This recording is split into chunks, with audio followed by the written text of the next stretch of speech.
Narito na ang Tinig ng Kababaihan, ang programang tumatalakay sa karapatan ng kababaihan at iba pang kaugnay na usaping panlipunan. Tutok na sa programa kung saan ang boses mo ay mahalaga. Ito ang Tinig ng Kababaihan. Mapapakinggan tuwing Biyernes 1:00 hanggang 2:00 ng hapon sa Radio Magazine 1278 AM at replay tuwing Sabado 5:00 hanggang 6:00 ng hapon sa Radio Pilipinas 738 AM. Mapapanood rin sa Facebook page ng Philippine Commission on Women at Radio Pilipinas. Makinig on air at manood online sa Tinig ng Kababaihan. Tinig ng kababaihan. Happy National Women's Month mga ka-TNK! Kayo po ay nakatutok sa programang tumatalakay sa gender equality at women empowerment. Mula po sa Philippine Commission on Women, ako po si Hani Castro. At ako naman po si Jessel Aquino at welcome po sa ating programang Tinig ng Kababaihan. Napaka-espesyal po ng ating episode ngayong araw dahil ngayon mismo po ang kick-off ng ating National Women's Month celebration sa Rizal Memorial Coliseum sa Malate, Manila. At habang ang ating kampanya ay nasa ilalim pa rin ng 2023 to 2028 recurring theme na We for Gender Equality and Inclusive Society, ang National Women's Month Celebration or NWMC ngayong taon ay may sub-theme na Lead Like the Babaylands, Pilipinas. Kakaiba at medyo historical po no ang ating sub-theme, Miss Honey. At ang tanong nga po ng ating mga ka-TNK, ano nga po ba ang baylan at bakit ito po ang focus natin ngayong taon? Kasi gusto nating i-restore, Miss Jessel, no? Kaya ito yung theme. Gusto nating i-restore at i-reclaim ang babaylan spirit sa bagong Pilipinas. Dahil, ika nga, noong panahon ng mga babaylan, Miss Jessel, lived reality ang gender equality. Pantay ang karapatan ng mga kababaihan at kalalakihan. Kaya, mapapasana all ka na lang talaga, no? Ngunit sa kasamaang palad, nagbago nga po ang estado noong umpisahan na sinakop tayo ng mga dayuhan. At doon na nga rin na naig ang gender inequality. Nakakalungkot nga po yan, Miss Honey, na meron tayong mga ganitong pangyayari sa ating kasaysayan. Kaya tayo po sa PCW ay nagnanais na ibalik nga po natin ang babaylan spirit sa ating mga kababaihan. Kaya sa ating sub-theme, in-emphasize po natin ang lead like the babaylands kung saan ang lead ay may corresponding meaning. L, liberate yourself from barriers that limit your potential. E, embrace the power to empower yourself and others. A, assert your voice with courage, truth, clarity, and conviction.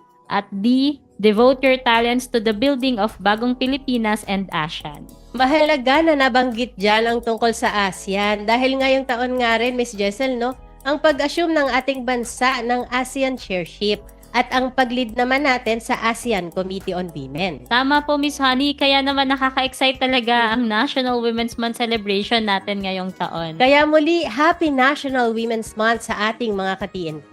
And of course, happy TNK listening sa lahat ng nakatutok sa atin on air sa Radio Magazine 1278 AM, Capital 104.3 FM, at maging sa PBS Receiver app kung saan live na live ang Tinig ng Kababaihan tuwing Friday, 1:00 hanggang 2:00 ng hapon. At happy TNK viewing naman po sa mga nanonood sa ating live stream sa Facebook po yan ng PCW, Radio Magazine at Capital 104.3 FM at maging sa YouTube channel ng Radio Magazine. Hello din po sa mga masugid na taga-subaybay ng ating replay sa Radio Pilipinas, Radio Publico 738 tuwing Sabado mula 12:00 ng tanghali hanggang 1:00 ng hapon. At kasabay nga po ng ating replay ay napapanood din ang Tinig ng Kababaihan sa TV Plus Channel 3 at Affordabox Channels 45 to 49. Mapapanood din po ang ating past episodes sa TNK webpage, PCW YouTube channel at PCW Digital God Library na makikita po ninyo sa inyong mga screen. Samantala, Miss Jessel, dumako naman tayo sa ating featured God Work. God work na good work? I-flex na yan! Sa featured God work, hindi lang basta pasado. Dapat stand out sa pagbabago. Kung may game-changing na adhikain, deserve ipatrending. Mga ka-TNK, nitong March 2 lamang po ay pinangunahan ng Philippine Commission on Women sa pamumuno ni Chairperson Ermelita Valdeavilla, katuwang ang SM Cares at United Nations Philippines ang pag-iilaw sa kilalang MOA Globe bilang bahagi ng #Purple Your Icon campaign. Layunin ng inisyatibang ito na pataasin ang kamalayan sa pagpapalakas ng kababaihan, bigyang diin ang kahalagahan ng National Women's Month celebration at magsulong ng makabuluhang usapan tungo sa pagkakapantay-pantay ng kasarian at inklusibong lipunan.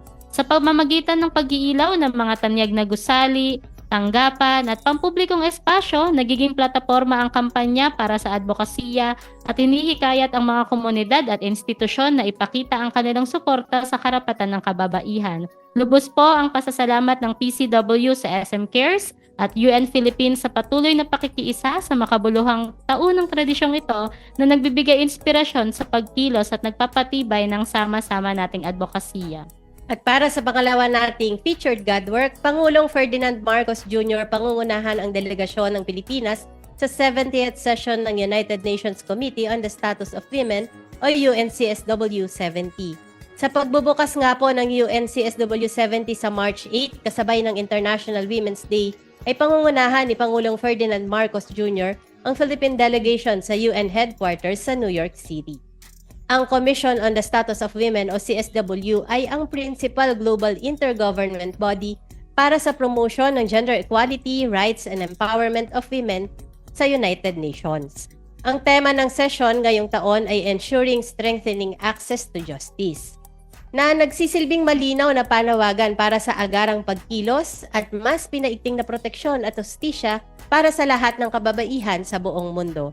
Makakasama po ng Pangulo si PCW Chairperson Ermelita Valdeavilla bilang Technical and Substantive Lead ng CSW 70 at mga representatives mula sa iba't ibang government agencies na may kinalaman sa access to justice sa ating bansa. Good job po sa lahat ng advocates na nakikiisa sa National Women's Month, International Women's Day at UNCSW. Ngayon naman, Miss Honey, ay dumako tayo sa ating #SaySaTNK.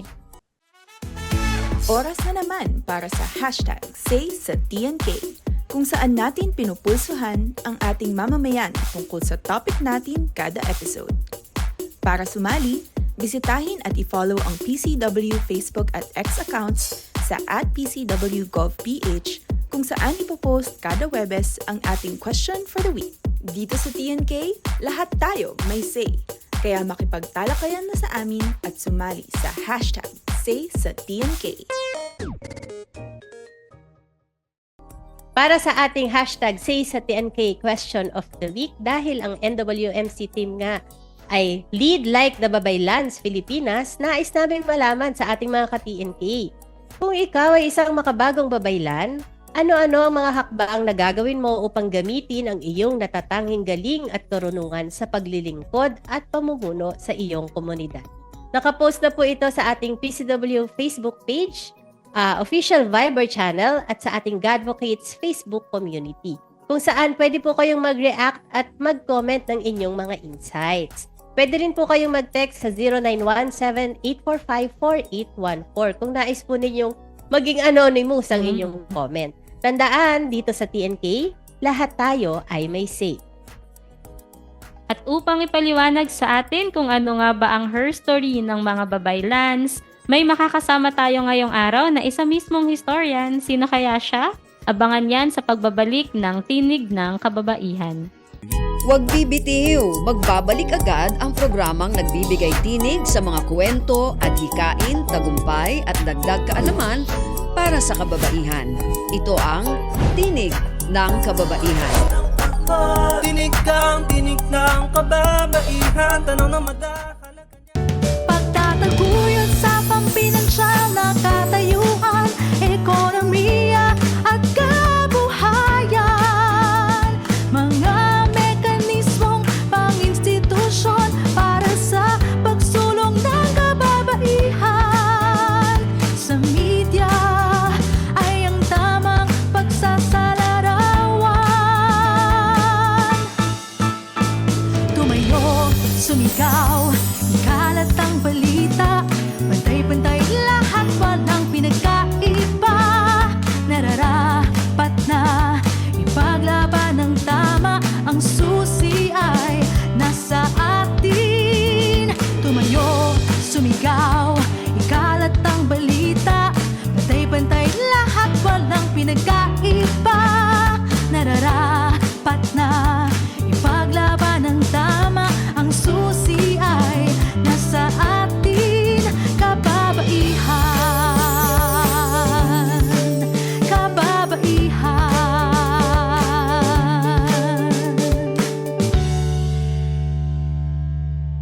Nagbabalik ang makabuluhang talakayan, pagbabahagi ng kaalaman at pagbibigay tinig sa mga kwento, adhikain at tagumpay ng kababaihan. Narito na ang Tinig ng Kababaihan. Tinig ng kababaihan, tanong na madakal. Kayo po ay nakatutok sa Tinig ng Kababaihan at para po sa ating episode na pinamagatang The Her Story of Babaylans, kasama po natin ang Commissioner for the Education and the Academic Sector ng Philippine Commission on Women at Professor Emeritus ng Department of History ng University of the Philippines, Diliman, walang iba kundi si Dr. Maria Luisa T. Camagay. Happy TNK Day po, Commissioner Camagay, and happy National Women's Month. Opo, pagbati sa lahat ng kababaihan, hindi lamang dito sa Pilipinas, kung hindi sa buong mundo. Welcome po sa Tinig ng Kababaihan, Doc Camagay. Ngayon araw nga po ay ipinagdiriwang ang National Women's Month Celebration Kick-Off Ceremony na may sub-theme po na Lead Like the Babaylans, Pilipinas. Bilang isang historian po, nais po naming malaman kung sino nga po ba itong mga tinatawag po nating babaylan at totoo po ba na may gender equality sa ating bansa noong panahon nila? Siguro yung unang documentation ng babaylan ay makikita natin sa kwento ni Pigafetta na chronicler ng Magellan Expedition. So dun sa kanyang sinulat na chronicle ay inilarawan niya ang dalawang babaylan na nasaksihan niya nung dumaong sila dito sa Pilipinas, at napakadetalyado, no? Kasi ang akin haka-haka, parang siyempre unang beses lang niya makita ang seremonya, yung pag-aanito na tinatawag natin ng mga babaylan, kaya napaka-yaman nung kanyang paglalarawan. At maganda siyang basahin kasi talagang pinakita doon sa kanyang sinulat kung ano-ano yung mga parang ritual vessels na ginagamit ng babaylan, tapos anong kasuotan nila. Pinakita rin o sinulat ni Pigafetta yung pag-aanito ay palaging may kasamang musika, percussion instruments, dahil ito ay tutulong siya sa pagkaroon ng trance ng babaylan. Kailangan kasi lumisan siya sa mundong ito para makipagtalastasan sa mga anito natin noon, at later on makikita natin na mahihimasmasan sila at ipagpapatuloy yung seremonya. Importante kasi yung getting into a trance to communicate with the spirits or with Bathala. But basically, yung spirits, environmental spirits na tinatawag natin anito. So, yan ang unang paglalarawan na nakasulat, no, tungkol sa babaylan. Kung tutuusin natin yung pangalawang tanong, meron bang pinag-uugatan yung equality ng men and women sa Pilipinas? Meron. At yan nagmumula, yung ganun paniniwala ay nagmumula dun sa creation story ni Maganda at Malakas. Kung titingnan natin yung creation story natin, sinasabi na itong si Malakas at si Maganda ay nagmula sa isang buho ng kawayan at sabay lumabas. At ito ay kakaiba sa creation story ng kanluran at lalo na sa Kristyanismo, na si Eva ay nagmula sa tadyang ni Adan. So una, nalikha si Adan at nalikha pagkatapos na naisipan ng Panginoon na malungkot si Adan at binigyan ng isang kasama na babae. Pero meron ng suggestion na subordinate ang babae kasi nabuo lang siya mula sa tadyang ni Adan. So, yun ang dapat siguro sariwain natin, na may pagkapantay-pantay ang babae at lalaki sa Pilipinas. In fact, even in terms of kinship, relationship, nakikita natin bilateral. Kinikilala natin ang kamag-anak sa hanay ng nanay at sa hanay ng tatay. So, hindi isa lang ang ating kinikilalang mga kamag-anak, kung hindi sa parehong panig, babae at lalaki. Ayun. Kom Kamagay, no? Ano-ano nga po ba yung mahalagang papel na ginagampanan ng mga babaylan nung sa pre-colonial na society natin o lipunang Pilipino? Ay, ang dami. In fact, sa lahat ng yugto ng buhay ng tao, andun siya. Pag iniluwal ang bata, andyan ang babaylan. Pag kinasal ang isang tao, andyan ang babaylan. Pag nagkasakit, andyan ang babaylan. Pag namatay at sumakabilang buhay, andyan ang babaylan. So, sa madaling sabi, sa bawat yugto ng buhay ng isang tao, andun siya. At hindi lamang yon, sa mga importanteng gawain ng komunidad, andun rin siya. Halimbawa, pag magsisimula ang taniman sa mga magsasaka, siya ang nagbibigay ng basbas.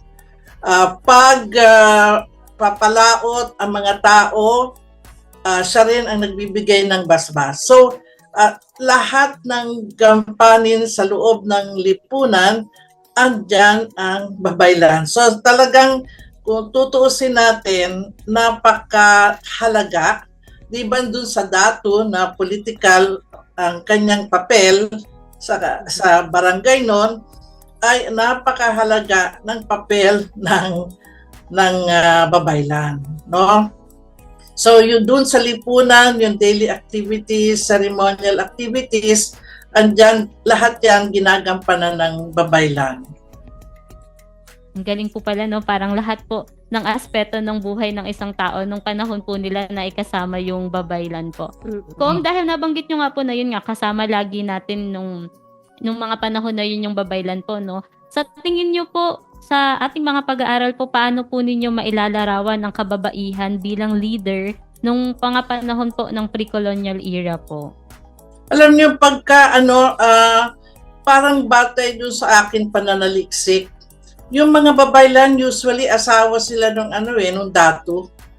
At pinakita rin yan sa kwento ni Pigafetta kasi nakilala niya yung dato, halimbawa si Humabon, at tinanong niya saan nakatira yung asawa ni Humabon. At tinuro, meron siyang sariling tuluyan at napansin ni Pigafetta na andun may mga brass instruments na ginagamit na para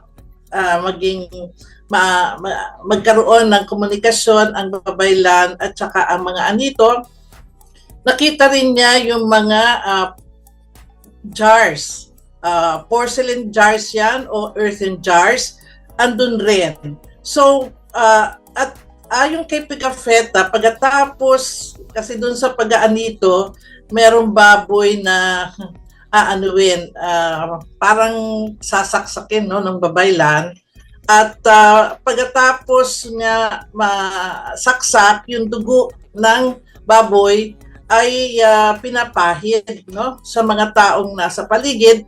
At ang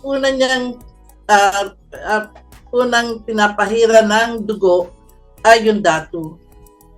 So, may sa akin haka-haka, ang mga babaylan ay political leaders rin. Pero isang leader hindi sa political aspect talaga, kung hindi yung spiritual. No? So, yun ang naging papel nila. Pero, pagdating ng kolonyalismo, ay talagang nagbago ang lahat. Kasi nga, ang mga Espanyol, magdadala ng ibang pagtingin sa babae. Na ang kanilang sistema nung panahon na yon ay makapangyarihan ng lalaki. In other words, patriarchy. Very patriarchal, no? Yung sistema na dadali nila dito. At ganun rin, yung sistema na dadalhin ng Katolisismo. Very patriarchy. So, itong mga babaylan ay unti-unti na maisasantabi sa kwento ng lipunan, ng bayan, ng komunidad na marginalize sila sa madaling sabi. So, na-marginalize. Kanina kasi no, dun sa kwento ni Commissioner Camagay, nabanggit mo nga, Jessel, no, na napakahalaga ng papel pala ng mga babaylan dun sa personal lives ng mga tao, no? So, from personal hanggang dun sa yung buong lipunan. Kasi sa bawat gawain nila sa lipunan, nandun yung mga babaylan, ano? So, kung umpisahan nyo na rin pong banggitin, no, yung naiba ito or nagkaroon ng pagbabago nung dumating po yung mga dayuhan, no? So, bukod po dun sa mga nabanggit nyo, paano pa po nga po ba nakaapekto yung pananakop ng mga dayuhan ng ilang daang taon, ano? Sa papel ng mga babaylan at maging sa katayuan po in general ng kababaihan sa Philippine society. Oo. Ay talagang kung titingnan mo lang ang babaylan, yun na lang sabihin na natin, yung babaylan, dahil sa pagyakap o conversion, no, efforts ng mga Espanyol, mapapalitan sila bilang spiritual leader ng mga pare na lalaki, no? Nalalaki pa rin. Nalalaki na, no? So talagang reflection na yun ng very patriarchal kind of society. Tapos dahil nga ganun ang kanilang iniisip, ang babae dapat wala ng public life. Siya na lang ay dapat may private life, no? In other words, talagang hindi ang babae dapat magsulong ng mga aksyon kung hindi dito siya sa likod lamang ng lalaki. Ganun ang Parang domestic, no? Oo, very naging subordinate, sa madaling sabi, napailalim ang babae sa lalaki kasi yun yung turo ng relihiyon.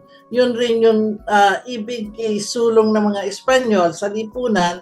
Kaya talagang makikita natin na apektado ng kolonyalismong Espanyol ang estado ng kababaihan. So halimbawa na lang, isang halimbawa pa, sa edukasyon, hindi binigyan ng, sabihin na natin, binigyan nga sila ng edukasyon kasi may mga biateryo o koleyo, pero hindi isang mulat na edukasyon na ang ituturo na curriculum ay bilang paano maging isang uliran asawa, isang uliran na ina, isang uliran na kapatid, isang uliran na anak. Yung bang gano'n, may gano'n na template na ibig isulong, no? So, ang babae ay pilit na pinapasok sa isang hulmahan, no, na nila. Pero alam nyo, sa akin haka-haka, kahit ganon, maaring itong hulmahan ay naging angkop lamang sa mga elite women. But the ordinary women ay sisikapin, sabihin na natin, umalis sa hulmahan na ganon. Pero pag umalis ka sa ganon template, meron parusa, meron ostracism na mangyayari. Kaya ang gusto nila ay dapat sumunod ka dun sa kanilang template o hulmahan na ang babae ay dapat hindi agresibo, masunurin, hindi nagagalit, yung bang very very submissive, no, na uri ng babae. Kaya a very good example nung mga sigarera na nagtatrabaho sa tobacco factory sa Pilipinas nung panahon ng Espanyol, itong tobacco monopoly kasi ay isang very let's say income generating, very nice income generating endeavor ng mga Espanyol, kasi nagpasok talaga ng pera yan, no, sa kaban ng Pilipinas. So talagang tinutukan ng mga Espanyol itong tobacco monopoly. Ibig sabihin ng kanilang tobacco monopoly mula sa cultivation hanggang manufacturing ng cigars, kontrolado ng pamahalaan. At doon sa manufacturing end, lahat nakasentro dito sa Manila. Kasi andito ang mga pabrika ng tabakos. Kaya nabanggit ko yan kasi meron akong kitang dokumento sa Espanya na pinamagatan Alboroto de Cigarreras de Manila.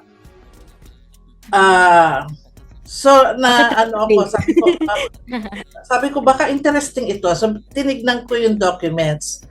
Actually, ito ay yung hindi pagpasok ng mga sigarera sa pabrika. So sa madaling sabi, huelga, strike. Hindi siya tampo kasi yung Alboroto ay parang tampo. At siguro ganun yung pagkaka-frame na imbes na huelga ay sinabing Alboroto. Kasi unang-una, yung nag-uulat ay lalaki. At pangalawa, ang mga lalaki nung panahon na yon hindi pumasok sa isip nila na may kakayahan ang babaeng magwelga. So, para sa akin, bagamat meron konsepto ang mga Espanyol ng kung ano dapat ang babae, may pagsisikap ang Pilipina noon na isulong ang kanyang karapatan. At kumilos, no? Kumilos sila. So, nung nakita ko yung dokumentong yon, parang nagbago rin ang isip ko kasi akala ko siyempre sa kolehiyo, ang ating konsepto ng babae ng panahon ng Kastila o Espanyol ay si Maria Clara. Si Maria Clara na masunurin sa tatay, masunurin basically, no, kung ano sinabi ni Kapitan Tiago, ganyan.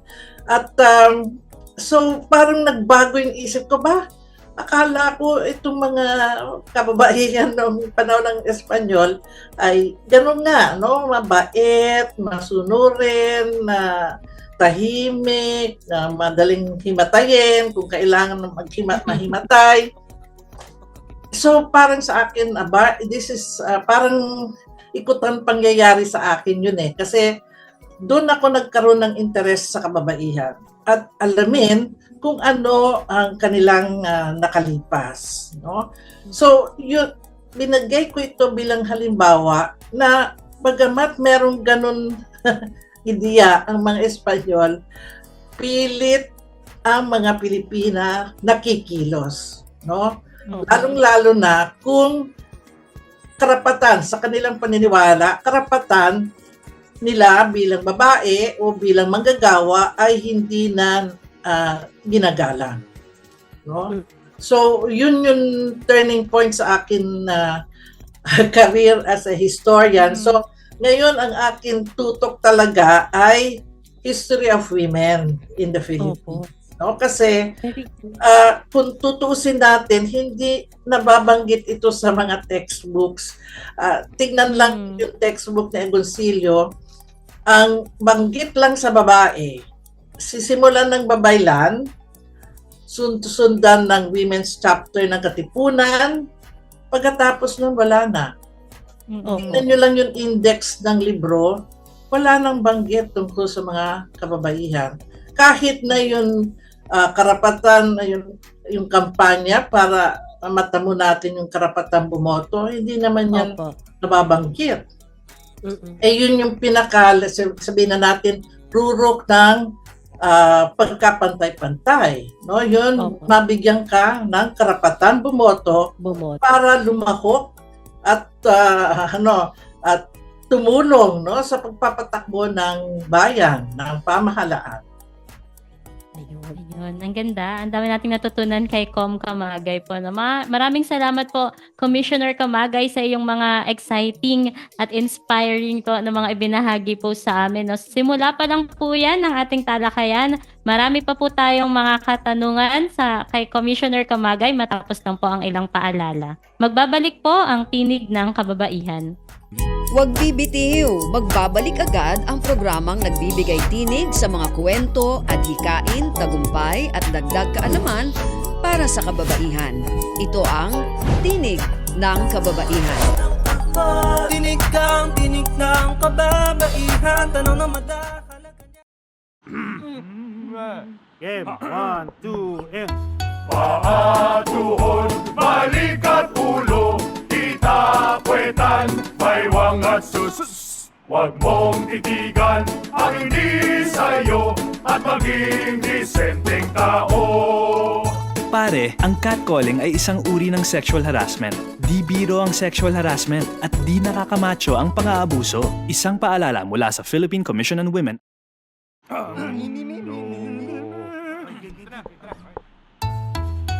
Ang sumitsit ay pangmangmang, ang sumipol ay panghunghang. Ang babae sa lansangan, huwag iritan kundi igalang. Pare, ang catcalling ay isang uri ng sexual harassment. Di biro ang sexual harassment at di nakakamacho ang pang-aabuso. Huwag iritan kundi igalang. Isang paalala mula sa Philippine Commission on Women. Chong chong chong chong pasipol-sipol, mga manong sa labas, magtigil at gumalang. Kaya ikaw, sara bibig, kundi maganda ang lalabas. Pare, ang catcalling ay isang uri ng sexual harassment. Di biro ang sexual harassment at di nakakamacho ang pang-aabuso. Kaya ikaw, sara bibig, kundi maganda ang lalabas. Isang paalala mula sa Philippine Commission on Women. Nagbabalik ang makabuluhang talakayan, pagbabahagi ng kaalaman at pagbibigay tinig sa mga kwento, adhikain at tagumpay ng kababaihan. Narito na ang Tinig ng Kababaihan. Tinig ng kababaihan, tanong na madakalagan. Welcome back po sa Tinig ng Kababaihan para sa pagpapatuloy ng ating episode na pinamagatang The Her Story of Babaylands. Kasama pa rin po natin live via Zoom ang PCW Commissioner for Education and the Academic Sector, Dr. Maria Luisa T. Camagay. Ayan. Tuloy na po natin ang discussion, Camagay, no? Kanina po napag-usapan natin yung mga babaylan. Pero ang tanong po, puro babae nga po ba ang mga babaylan? At paano po natin ito tinitingnan sa context naman ng kasaysayan, yung link po nung culture and history natin? Okay. Meron mga ebidensya, no? Evidences na ang babaylan ay maaring lalaki. At ito ay dinokumenta ni Alcina. Ito ay isang Jesuita na pare na tumigil siya sa Visayas, no? So yun yung unang documentation na ang babaylan ay pwede lalaki, no? So parang dinidiin ulit na yung equality, wala siyang yun atin walang sinasatabi, no? Parang very accommodating nga yung kultura natin, no? Pero yun na nga, dominantly women, no? Pero merong mga lalaking nagiging babaylan. Pero dun sa sinulat ni Alcina, sinasabi niya kasi na parang kumisan dumadamit na parang babae o kumikilos na parang babae, no? Ang haka-haka ko doon, hindi sila magiging sapat na babaylan kung wala silang makababaeng qualities. Feminine, Oo, walang feminine. In other words, yung energy, their strength, and their power will have to emanate from the woman. And they have, kailangan maging parang binabai sila, sa madaling sabi. Siguro that is one evidence, no, na talagang sinabi nitong paring Jesuita na nakasalamuhan niya itong mga babaylan na lalaki. A second evidence of that is the fact that in our vocabulary, may existing na tinatawag na binabae, asog. I mean, parang ang pre-colonial culture ng Filipino ay very open to different genders. Ngayon, siguro sasabihin na natin ito yung LGBT plus something, no? But there was no stigma at all in terms of gender naming, no, ng pre-colonial Philippines. Siyempre, medyo ito i-demonize ng mga pare na hindi dapat may ganyan, no? Kasi parang aberration siya eh, no? So medyo siguro they had a blind eye, hindi nila pinansin, sa madaling sabi. Pero kung tutuusin at uugatin natin, tingnan, meron kasi may grupo dito sa UP na mga LGBT. At ang pangalan ng organisasyon nila ay Babaylan, no? So dito, ito isang organisasyon ng mga lesbians, ng homosexuals, no? So may space sila, and kung tutusin natin, ganun rin naman ng pre-colonial Philippines na demonize lang na dapat dalawang genders lang, na male and female.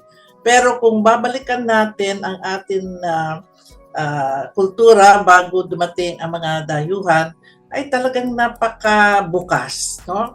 Napakabukas ang ating mga ninuno sa iba't ibang kasarian at walang value judgment na binibigay. Walang discrimination. Walang wala pong inequality. Kom, sabi po kasi natin, lead like the babaylans. Paano po kaya maisasabuhay ng mga kababaihan ngayon at ng mga tao po ang katangian ng mga babaylans? At ano nga po ba yung aral na maaaring makuha ng mga kababaihang leader ngayon sa ating mga babaylans po? I think yun hindi buhay, no, sa isipan at kalooban ay kasi hindi tinatampok ang babaylan tradition or konsepto. At palagay ko ito ay nagmumula sa ating edukasyon. Dapat mulat sa poll ay minumulat na natin sa ating mga estudyante itong napakahalagang papel ng babaylan. Of course, we expect much of that, no? Kaya lang ang ating curriculum sa K-12 medyo walang very diluted, no? Very diluted dahil nga sinama-sama yung iba't ibang asignatura. Sana talagang yung kasaysayan ng Pilipinas ay tinatalakay, no? Ng buong buo. Kaya nga dati-dati meron talagang Philippine history sa first year yata in high school, no? Sa old curriculum, nawala na yon. So ang next encounter ng mga bata for Philippine history, ang alam ko grades 3 and 4 meron ganon, will be when they're in college. Ang laki-laki ng gap na yon, ano? So, in fact, pag dumating sila sa koleyo at bahagi ng general education yung Philippine history, hindi ka maka-enrich kasi natitigil ka sa corrective, no? You have to correct, you have to add, you have to enrich. So, yung critical thinking skills na dapat nang lumalabas at gagamitin ng bata ay hindi nabubuhay. Kaya galit sila sa mga bata, parang nakakaawa. Ako naaawa ko sa mga estudyante ngayon kasi yung Philippine history hindi nila gagap. Doon papasok talaga yung pagtalaka ng babaylan, no? Kasi dapat itampok natin yung pre-colonial kasi yun yung base ng ating kultura, ng ating kasaysayan.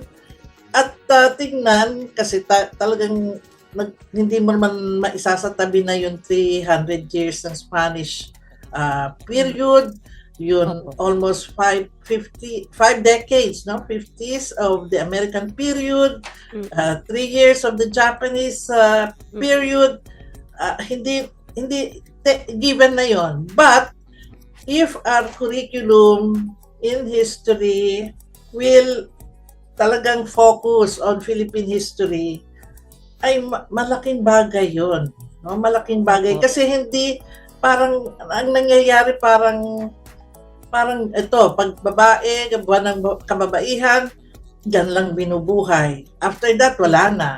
Samantalang kung pinasok siya sa curriculum, nasosustain naman, no? Yung interest at kaalaman tungkol sa kababaihan ng Pilipinas. Then a second thing that I see, even in teacher education, wala man lang subject on gender. Wala. No? And of course, this is not a monopoly of the Philippines. Even in Europe, nakikita nila na doon sa curriculum ng teacher education, wala silang focus on gender, the history of gender.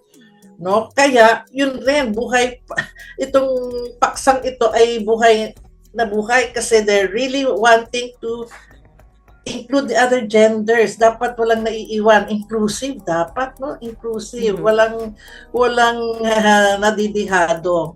But the root problem of that, or the cause, the major cause, is paghubog pa lang ng teacher, hindi na siya mulat sa gender. Opo.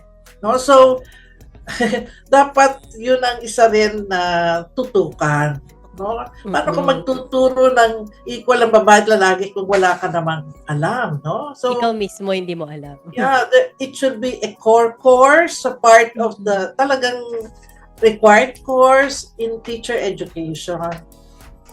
Mukhang Miss Jessel, no, alam na natin ang sagot ni Commissioner Camagay. Kasi yung next question po namin, ma'am, sa tingin nyo, sapat na ba yung pagpapahalaga natin ngayon sa mga babaylan at sa contributions nila, no? And paano nga po ba, ano yung mga dapat gawin para mapanatili at papalaganap yung mga pamana nila? Kasi nabanggit nga ni Commissioner kanina na mukhang sa education sector pa lang natin. Ito kasi yung formative years Tapos, na-stop doon sa grade 3 or grade 4. Ang tagal po ng gap, no?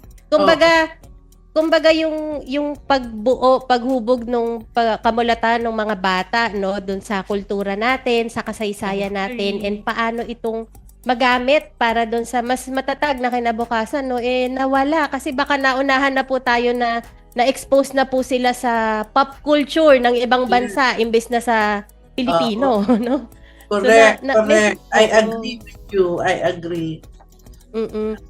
So, bilang nga po, no, inaiba yung tanong bigla, bilang commissioner nga po ng Philippine Commission on Women pagdating sa academe or education sector, ano po yung mga karagdagan nyo pa pong mamumungkahi siguro pagdating sa pag-improve po ng ating education sector para makatulong po doon sa, kasi nabanggit nyo rin po ma'am na na parang mababanggit lang yung babaylan, tapos parang ultimo yung women's suffrage movement, hindi masyadong nabibigyan ng And even siguro po yung nabanggit nyo po na pagsasaliksik ninyo tungkol sa mga manggagawang babaeng Pilipina ay hindi po masyadong napag-aaralan. Correct, so ano po kaya yung mga dapat po nating mas i-advocate pa sa education sector? I think, no, aside from yung targeting the basic education, no, na dapat may pagmumulat na sa mga bata, At saka pangalawa yung teacher education na meron dapat silang isang required course on gender. Dapat even college students, no? College students should have gender education in their GE, in their general education curriculum. So yun,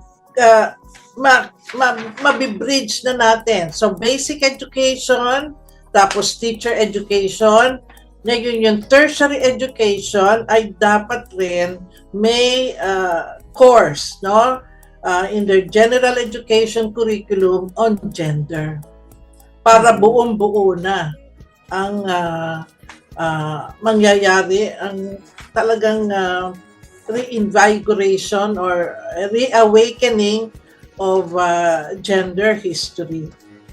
Opo. Maraming salamat po, Commissioner Camagay, sa inyong mga ibinahagi sa amin. Ngayon naman po ay babalikan natin ang say ng ating mga ka-TNK. Kanina po tinanong po natin sila, no, kung ikaw ay isang makabagong babaylan, ano-ano ang mga hakbang na gagawin mo upang gamitin ang iyong natatanging galing at karunungan sa paglilingkod at pamumuno sa iyong komunidad. Ito po ang say ni Miss Sylvia Directo Endico. Ako po ay magtatanim ng mga gulay para iwas sa gastusin at bayarin. Very practical. At magtatanim ng puno para sa bagong henerasyon. Ang say naman po nila Arne Esposo Katindig, bilang isang makabagong babaylan, ibabahagi ko ang aking karunungan sa pamilya, kapwa at komunidad. Ipapakita ko kung paano ako bilang isang babae magiging produktibo sa kung anong meron akong kakayahan, magiging mapagkumbaba sa lahat ng oras at pagkakataon at magiging huwaran sa lahat ng panahon, magiging maingat sa mga desisyon at gagawin, magiging malakas kahit may mga pagsubok, titindig ng may dignidad at respeto at gagalangin ang lahat anuman ang kasarian. Ang say naman po ni Sean Kyle Flores, bilang bahagi ng advokasya para sa kababaihan, ipapakita ko na ang aking lakas ay hindi lamang sa tahanan, kundi sa lahat ng sektor ng lipunan, sa pamumuno, sa negosyo, sining at agham. Mahalaga ring igalang at pahalagahan ang papel ng bawat isa, babae man o lalaki, sapagkat ang tunay na pag-unlad ay nakabatay sa pagkakaisa at respeto. Sa taglay na talino, tapang at malasakit ang kababaihan ay kayang maging produktibo at lumaban sa anumang uri ng pang-aabuso habang patuloy na naglilingkod para sa kapakanan ng nakararami. Salamat po sa mga nagbigay ng kanilang mga insights. Ano naman po ang masasabi ninyo, Commissioner Camagay, sa say po ng ating mga ka-TNK? Ay, naku. Sana ma-internalize nila, no, yung kanilang mga sinabi, no, at siguro tignan ang sarili bilang isang taong may dignidad, no? Lalo-lalo na bilang babae. At siguro very conscious of yung kanilang karapatan bilang babae. Lagi kong naiisip na human rights are women's rights are human rights. So, pag pinaglaban mo ang karapatan mo bilang babae, pinaglalaban mo rin ang karapatan mo bilang tao. No? So, yun ang dapat sana pumasok at atin isaloob bilang babae. Laging isipin yung dignity at yung uphold ng ating mga karapatan bilang babae at bilang tao. Salamat po, Commissioner Camagay, sa mga naibahagi po ninyo. At syempre, salamat din sa mga nakibahagi sa ating hashtag Say sa TNK. Pansamantala po muna nating puputulin ang ating talakayan. Magbabalik po ang Tinig ng Kababaihan. Huwag bibitiw, magbabalik agad ang programang nagbibigay tinig sa mga kwento, adhikain, tagumpay at dagdag kaalaman para sa kababaihan. Ito ang Tinig ng Kababaihan. Tinig kang tinig ng kababaihan, tanong na madahalaga niya. Di ka kukupas dahil ikaw ay ginto. Ikaw ay ginto.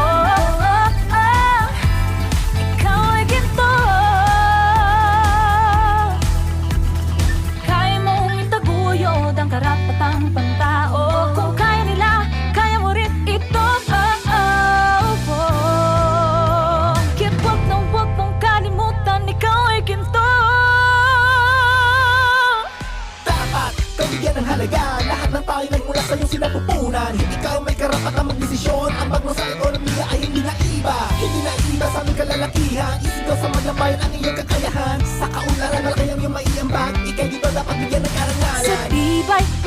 Talisay kang tunay, may taglading kamangha-mangha.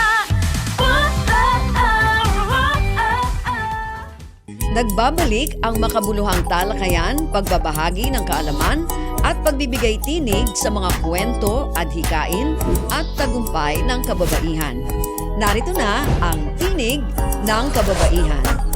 Tinig ng kababaihan, tanong na madakal.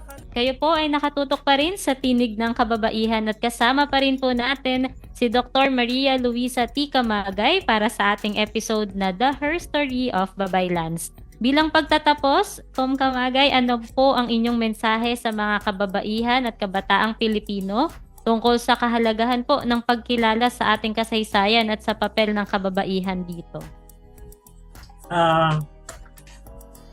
Ang akin simpleng hangad ay sana ay magkaroon tayo ng interest, no, tungkol sa nakalipas ng kababaihan na tignan kung paano yung mga karapatan tulad ng karapatang bumoto ay kanilang pinaglaban at natamo at ang